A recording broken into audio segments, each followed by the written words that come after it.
I never knew my parents. I do remember my mom a bit.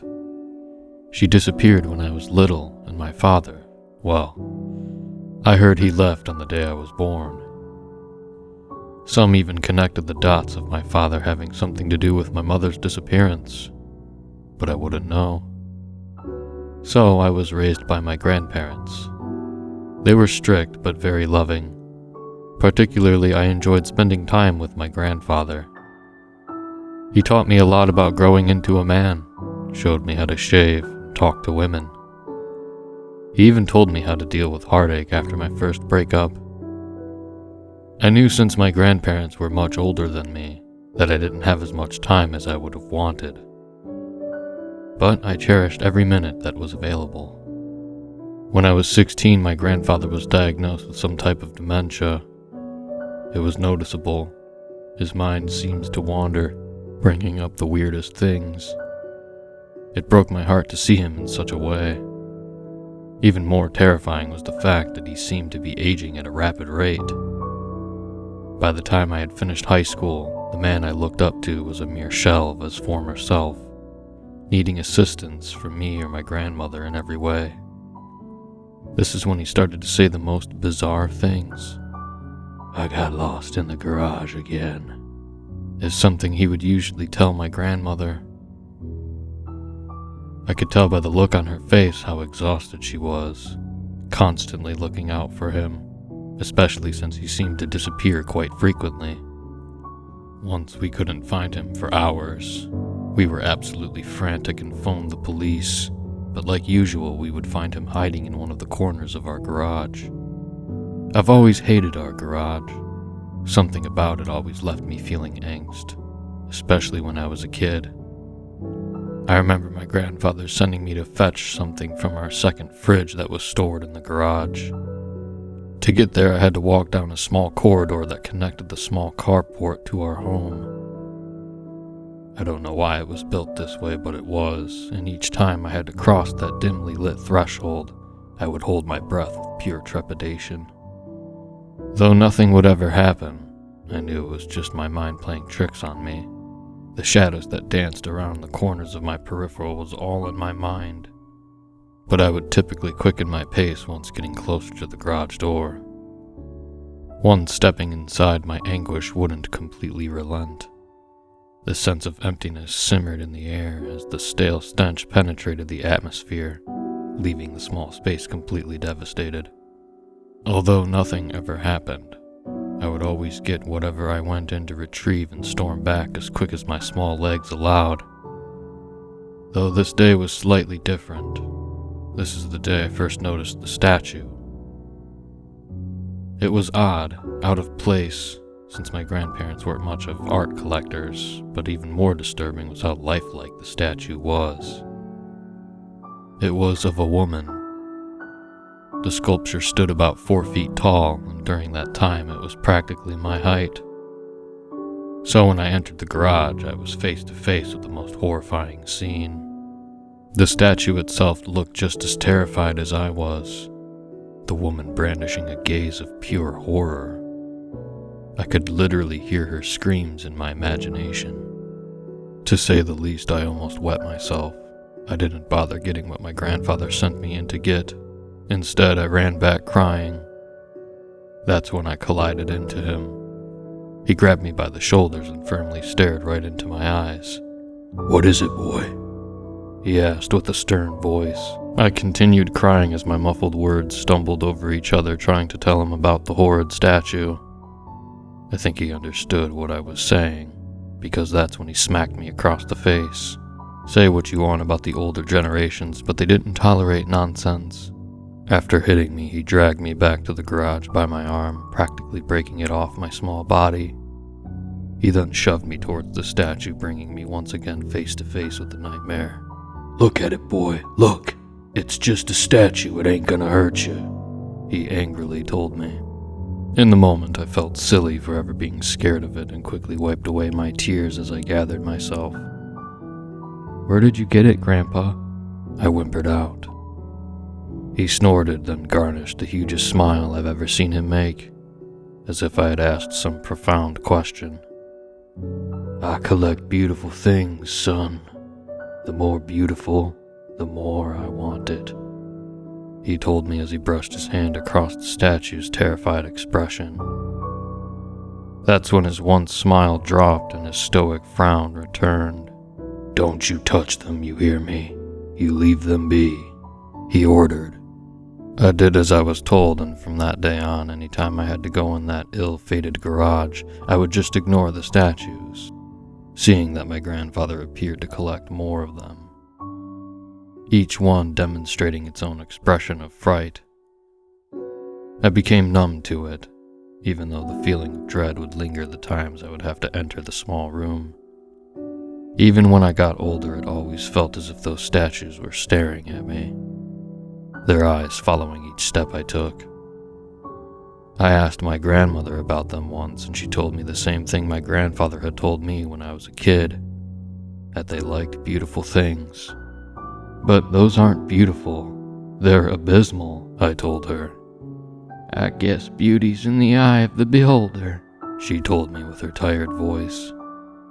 Something even more odd were how the statues would constantly change. Sometimes my grandfather would have several, and other times he might just have one.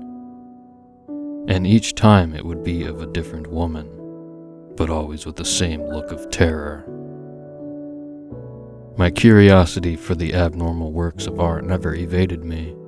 I just learned to look away whenever I had to go in there, mainly to look for my grandfather.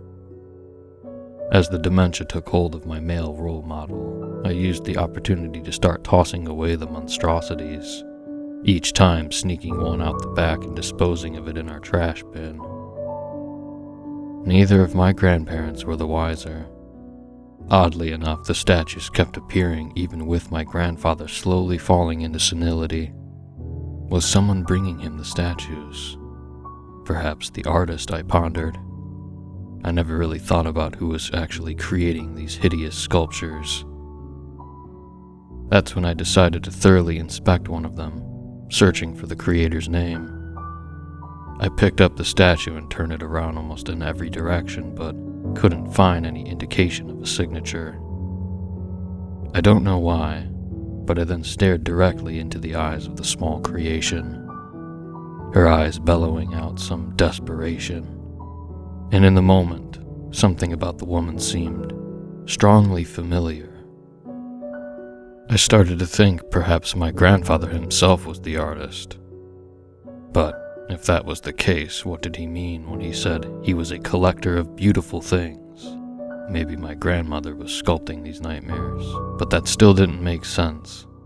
The mystery to the origins of these lifelike statues captured my attention, and I became a bit overwhelmed with the concept of getting to the truth.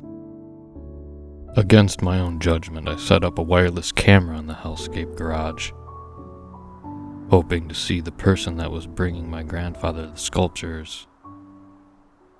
I reviewed the footage every day after work, but never saw anything of significance, except for once. My grandfather cautiously entered the garage, slithering across the view of the camera, and then he seemed to disappear. The camera was wide lens, practically captured the entire garage. The only thing I couldn't see were the dark shadows in the corners.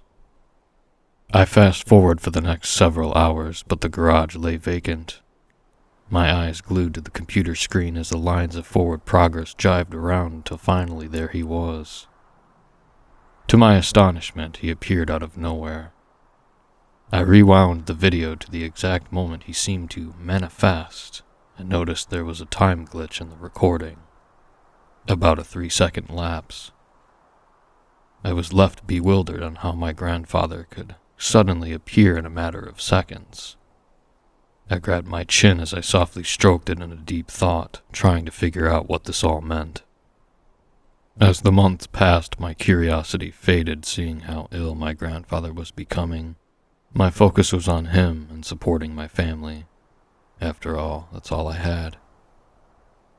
Though the statues just kept showing up, no matter how many I threw away, they seemed to haunt me. While the garage kept its menacing presence deeply wedged in the place I called home. Then the unthinkable happened. My grandmother suffered a stroke. She didn't make it. It was a nightmare.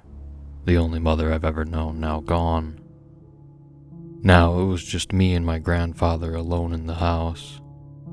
I had to watch his every move since he kept disappearing. To say the least, I was devastated. Not only was my family falling apart, but I was exhausted. Taking care of someone that you love as they wither away is something I don't wish on my worst enemy. It is truly life-shattering. This is when my inquisitive mind returned on the garage, only because that's where I would always find my grandfather. I got lost in the garage again. Yes, Granddad, I know. I would tell him. This went on for the next year. By this point, he would hardly walk. At times, I would catch him crawling toward the ill-fated dark corridor that led to the small room. I would have to grab him by the arm and forcefully pull him away. I was getting tired and contemplated the idea of bordering off that part of the house. That's when the most mystifying question dawned on me. If I locked it away, would the statues keep piling up? Would they inundate the small space and explode through the walls? I quivered in disgust imagining such a thing. I got lost in the garage again. Yes, Granddad, I know. You're safe, I told him as usual. Though this time he said something different that I've never heard him say before. They always get lost. I don't let them follow me. That got my attention. I didn't know who he was talking about. Who were they? What did you say, Granddad? I softly whimpered out. He didn't repeat what he said. Instead, he looked at me with a vacant stare, him protruding a world of emptiness.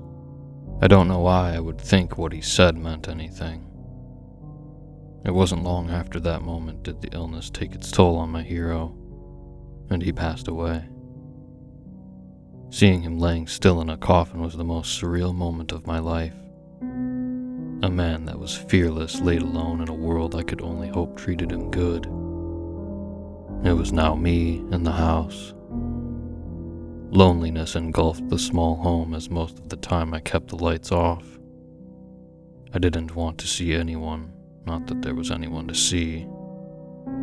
I quit my job and stayed home most days, drinking my sorrows away the best I could. My grandparents left all the bank accounts to me along with the house, so there really wasn't any need to work. I would wake up and stumble around in the darkness. I would even scurry over to the couch. Sometimes I would turn off the television but never really look at it. I would just take comfort in the noise it created. I did rummage around some of my grandfather's belongings, trying to resurrect that deep connection I had with my once hero. I didn't find anything of significance, though I did discover an odd sketch he had folded up in his wallet. It was a bizarre design of lines going in different directions. At first glance, it looked a bit like a puzzle. I don't know why, but I stashed it in my pocket. Perhaps a feeble attempt in trying to reconnect the man that taught me so much.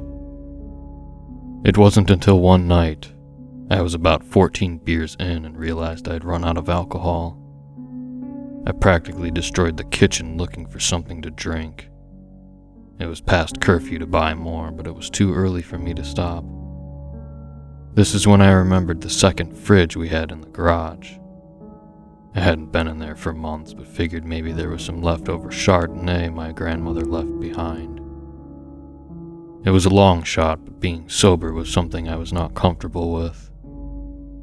I stumbled across the kitchen, kicking empty beer cans out of my way as the stench of rotting food simmered around me. I entered the dark, elongated corridor that led to the garage and walked through. I collided against the walls as I did my best to stable my balance, and that's when I remembered the mystery of the garage. I remembered being so frightened of this corridor, always letting my imagination get the better of me. This time in my drunken state, I laughed at the fictional ghosts that haunted me as I angrily swung at dead air, but stopped after a few seconds. I was already out of breath. Nothing was there. Nothing was ever there. I spent years being scared of the darkness, but in actuality, I was afraid of the emptiness. Something I was now faced with. I entered the small and secluded garage. I didn't bother turning on any lights. A bit of the moon shined through the small windows that resided toward the ceiling. Enough light to guide me to my destiny. More alcohol. To my delight, I did find something. It wasn't Chardonnay or even beer, but it would do the job. I found some champagne. I chuckled thinking of what I was going to celebrate. Solitude or insanity. I had a good laugh and closed the fridge door. I then started walking back to the corridor, when in the moonlight did I see one of those hideous statues. I had completely forgotten about them, and I fell backwards on the floor from being startled, clashing down with a heavy thud. Luckily, I didn't break the bottle. "Shit!" I yelped out. As I sat on the floor, I began looking around, searching for more of those little demons, but it was only the one. As usual, the woman looked terrified. I promptly got up off the floor and headed towards the sculpture, picking it up and raising it over my head with malice intent, ready to destroy the horrid creation. But then stopped myself, thinking of how much my grandfather cherished these things. I carefully placed the statue back down on the floor. My head dipped down with defeat, sorrow pouring out of my heart. I could feel tears slipping down my face as I shuffled my way back to the corridor. I was ready to collapse back down onto the couch and drink until I blacked out, wishing to never wake up, to remain in the world of slumber, or even better, in the realm of nothingness. As the dark thoughts swirled around my mind, something caught my attention, which was the corridor seemed to be longer than usual, and suddenly my misery quickly morphed into befuddlement. I began walking a bit faster, as the shadows that I mocked mere minutes ago now seemed to be gaining ground on me, and I soon collided into the door. A sense of relief washed over me as I giggled from how silly I was being. I opened the door and stepped through. To my astonishment, I was back in the garage. "What the hell?" I said as I still held my bottle of champagne. I shook my head, thinking now maybe I had drank too much. So I headed back towards the door this time, a bit more aware. I walked down the dark infested corridor, and like before, it felt longer. I had quickened my pace, but tried to keep my cool, understanding this was some alcohol-induced hallucination. I outstretched my arm in the pitch darkness, waiting to feel the firmness of the door. After what felt like minutes, I finally felt it. I quickly stepped through, and to my dismay, I was back in the garage. Though this time I wasn't alone. There were more of those disgusting statues. At least 10 of them all staring at me with their gross, terrified expressions. That wasn't all. The garage itself seemed bigger, as if it had increased in space, but even more disturbing was now I saw another door. "What the hell is going on?" I cried out. My heart must have been racing 1,000,000 miles an hour as I finally relinquished my bottle and grasped at my head in confusion. The sounds of my champagne shattering on the floor rung out like church bells. This is when my memory gets a bit foggy. I don't remember much other than the room spinning as I began to vomit on the floor, and a cloud of haze inundated my vision. All I could do is sob as I passed out. I awoke on the kitchen floor. The cold marble soothed my burning body as the sunlight seeped in through the windows. I had the hugest headache, but remembered everything that I saw. I stood to my feet as my body cradled back and forth, trying to gain my balance. I stared over at the corridor and felt fear creep into my very soul. I thought of the statues. Were they keeping me there? Did they not want me to escape? I didn't know what to think, but I knew what I wasn't going to do, and that is I wasn't going to let the experience stop me from drinking. After leaving the house for the first time in weeks to get more beer, I pondered on my experience. I spent most of my day doing my best to convince myself that it was all some gruesome nightmare, indicative of how lonely and sad I was. So I kept to my routine, sitting on my couch in the dark as I pounded one beer after another, trying my best to forget the sorrows of this dreadful reality. I even bought myself some smokes, something I didn't do often but figured why not do the things that could lead me to death quicker. So I spent most of my night drinking and smoking. You can probably guess that I was truly at rock bottom. I even entertained the idea of ending it all, but a stronger thought seemed to keep crawling its way back into the forefront of my thoughts, and that was that damn garage. I needed to know if what I saw was real.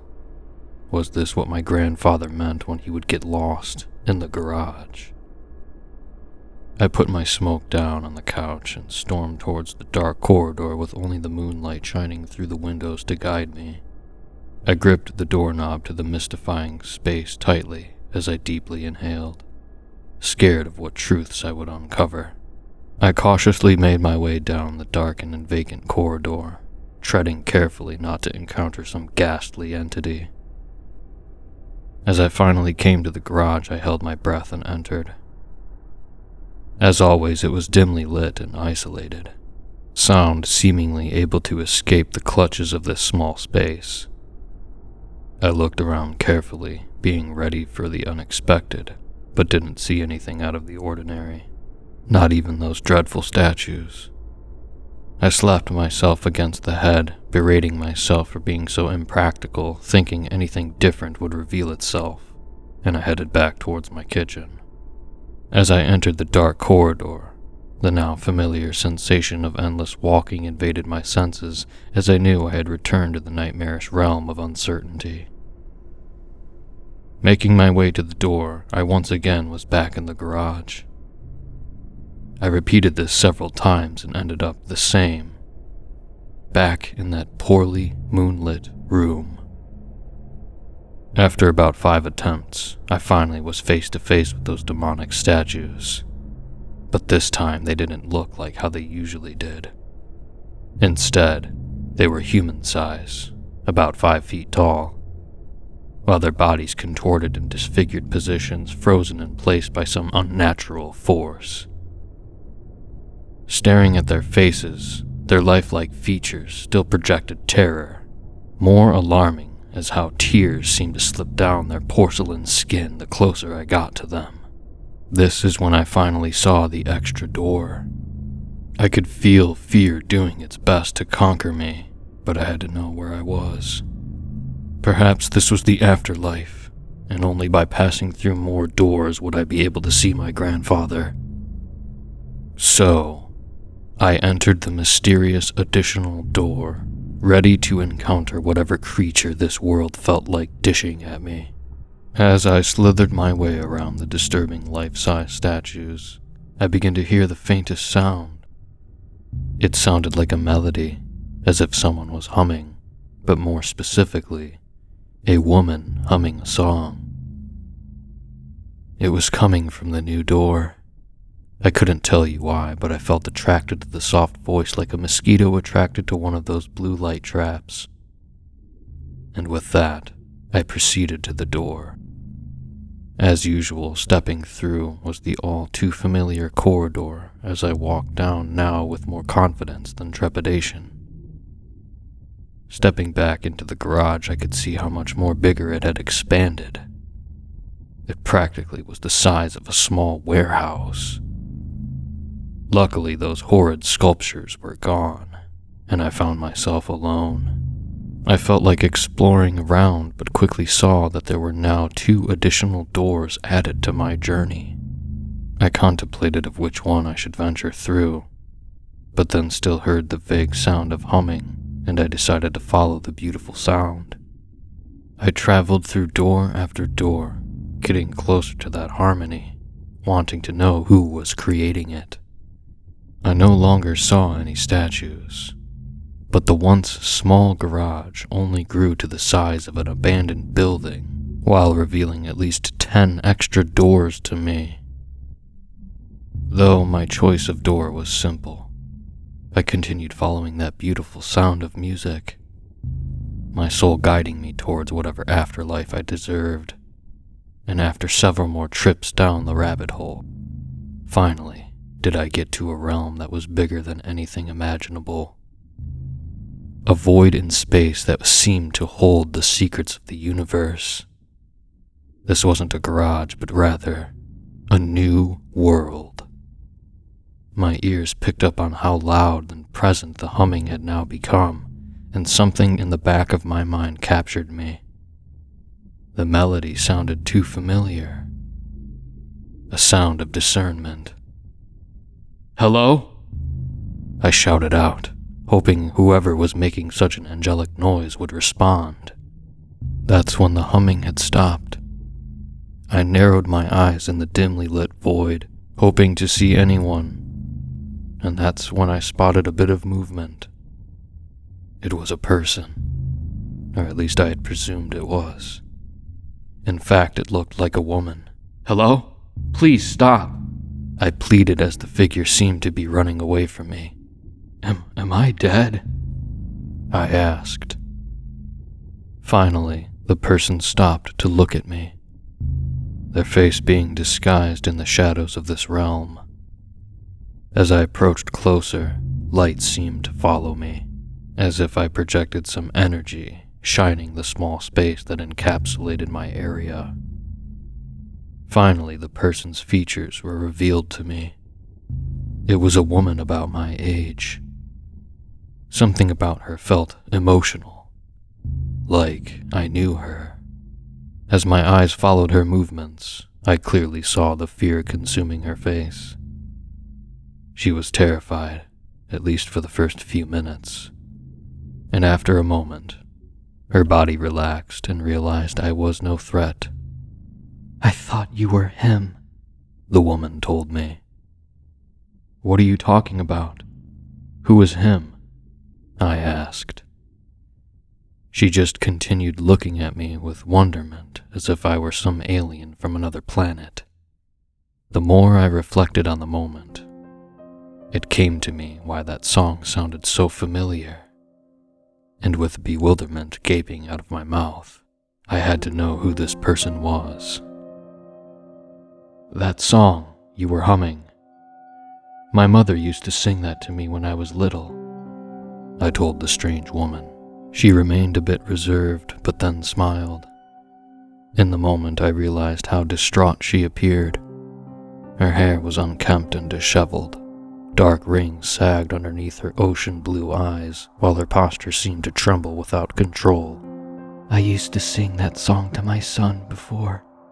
She paused. No, this was impossible. I had to be dead, or at least in a coma of sorts. That's it.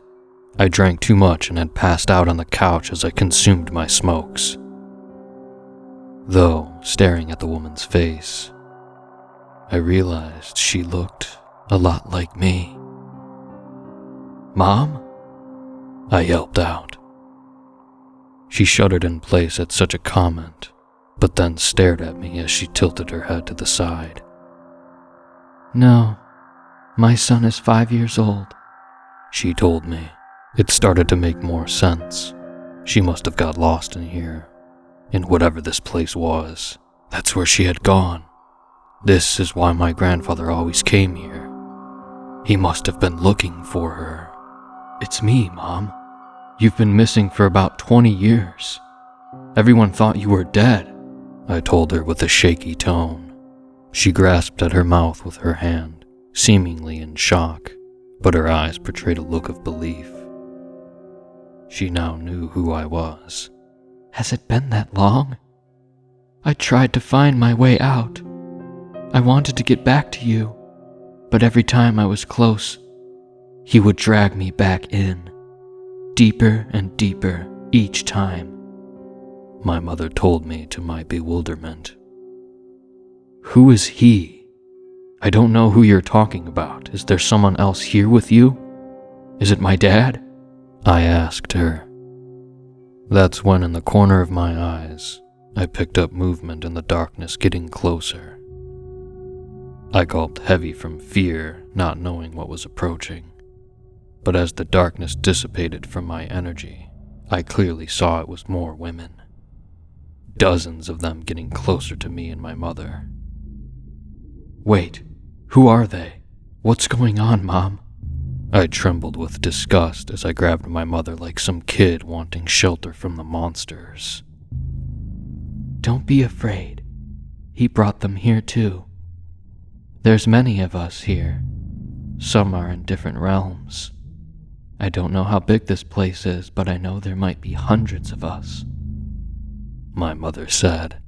As the other women got closer, I could see their distraught faces, all of them revealing a look of despair, and that's when it dawned on me.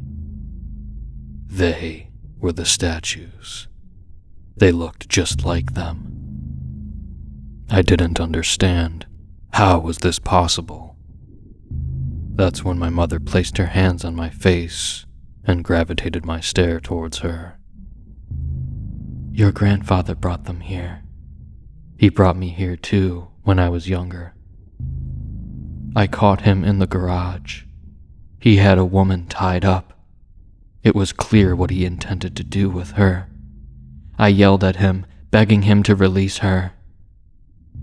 I always knew that my father was a sick man, but I didn't know how depraved he really was. Realizing that I now knew the truth, he grabbed me and pulled me in deeper into whatever this place is. At first I tried my best to find a way out, but after a while it felt useless. Occasionally your grandfather would come down here to visit the girls, and I would follow him, wanting to know how to escape. I would always get close. I knew I was close, but he would always catch me and drag me back. I'm not the only one. Plenty of us had tried to find a way out, and I think some of us had escaped, because they disappeared. Unless my father did something to them. My mom told me. The statues. That's what happens to them when they got close. Then almost find their way out, and No, I would throw them away. Was I killing them? I began to shake my head in disagreement, not being able to accept such a story. I could feel my stomach turning knots along with the sudden urge to vomit. No, impossible. My grandfather wouldn't have done that. No! I shouted out as I began to sob into my mother's embrace. That's when I smelled an odd odor. I saw the other woman looking around, presumably smelling the same thing. What is that?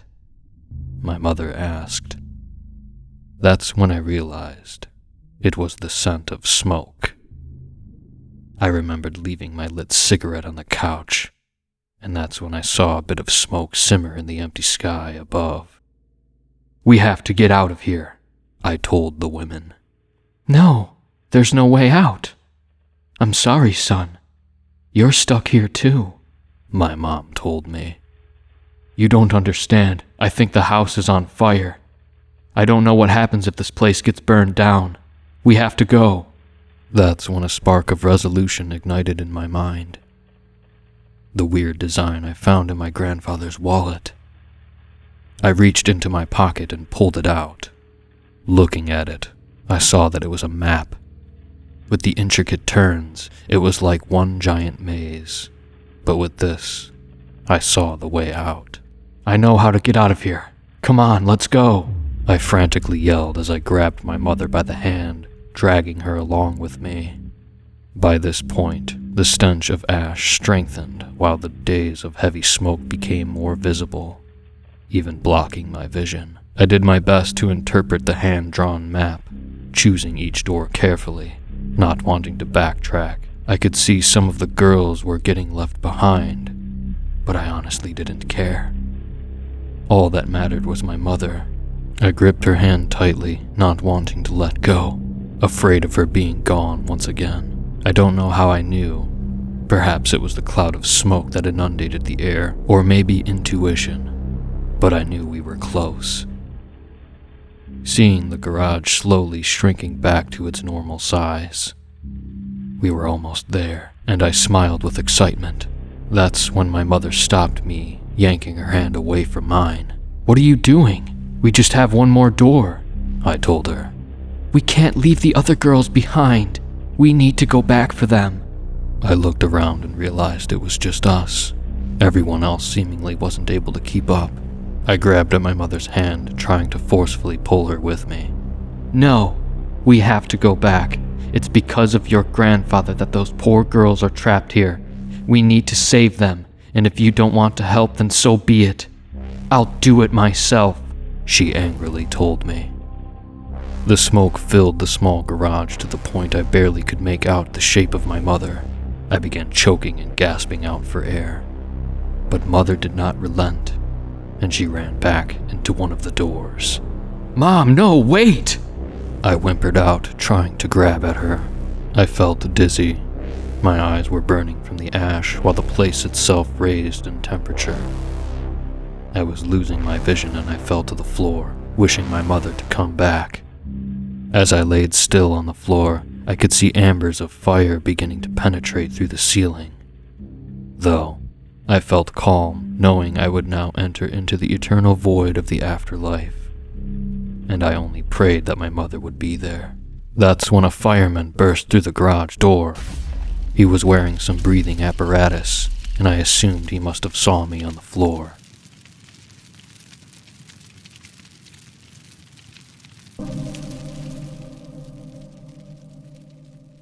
That was the last memory I had. I woke up in the hospital. I didn't suffer any injuries other than the smoke I had inhaled. I tried explaining to everyone about the garage, about the women, about my grandfather. They all just looked at me like I had lost my marbles. Maybe I did. Apparently, that cigarette I left on the couch sparked the fire. They told me that breathing in all that smoke could have led me to having some hallucination or a dream. At least that's the official explanation. But I know the truth.